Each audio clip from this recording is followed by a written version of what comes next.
Howdy, my name is Maria Drain, and for my content-based ESL instruction video, I will be presenting on closed passages. The first question is, what is a closed passage? For a closed passage, it's an activity where a teacher gives an ELL a passage that has words omitted from throughout the text.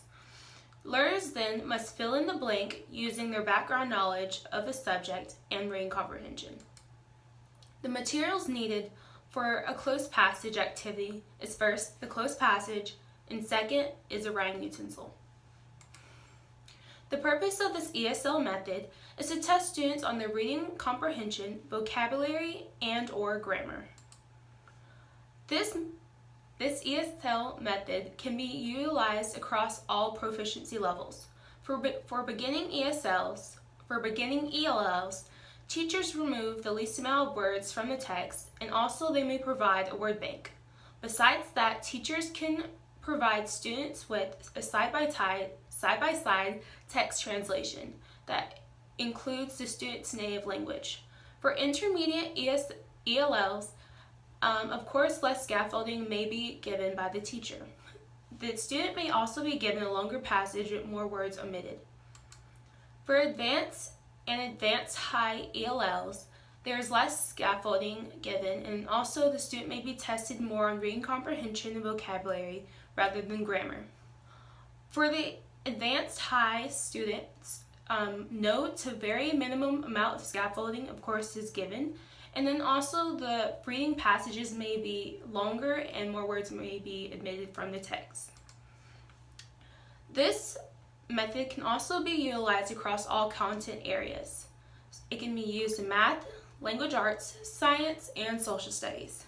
Although grammar and reading comprehension are very important in all of the content areas, all teachers can employ closed passages to test ELLs on vocabulary.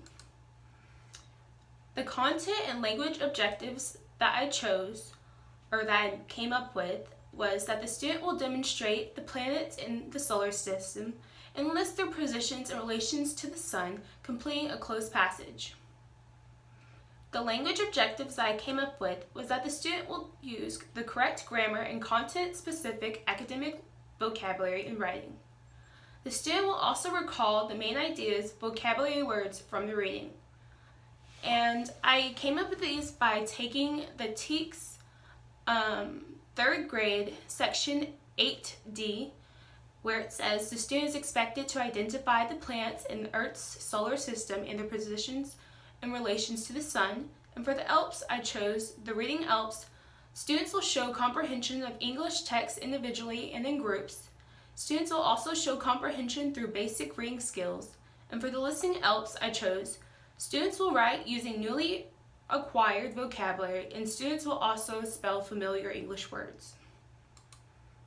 So the basic steps for this activity is first the teacher must take or find a 3rd grade reading passage that covers the subject area of planets. From this passage, they will take 3 to 4 sentences from the passage. From there, the teacher will remove 5 to 6 words from the passage. This number is for beginning and intermediate ELLs.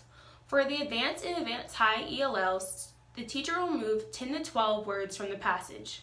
From there, the teacher will print out the passage and give the closed passage to the ELL. So for my example, I of course wrote it, and normally a teacher wouldn't do it. They would type it out and give it to the ELL. So I wrote, in our solar system, there are blank planets. That's the first sentence. The second sentence is, at the center of our system is the blank. The last sentence says, the sun is blank, then the planets. Now for this one, I would say that you give this closed passage to probably a beginning or intermediate ELL and provide them with some scaffolding. Well, I'm expecting that the teacher should expect the ELL to give them this. In our solar system, there are 8 planets. At the center of our system is the sun. The sun is bigger than the planets. Now for the last sentence, there are multiple of answers that the student can fill in the blank with. So I'd say that the teacher needs to provide the student with a word bank. Okay, so some connections I made to this method that comes from other theories and practices is that this method goes beyond the simple fill-in-the-blank activity. It's multi-purpose and can be utilized across all content areas and proficiency levels. This method also can test students on diction. For instance, a teacher can take a closed passage and then instead of giving it to the student, they can read it orally to the student, and then based on what the student hears, they will then fill out the closed passage. Instead of taking textual information from a textbook, students can also be given a closed passage that has lyrics from a song that they know.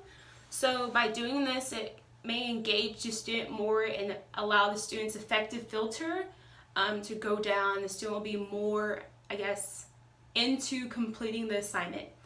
So closed passages use students' background knowledge, and they engage the student in 2 or more language processes.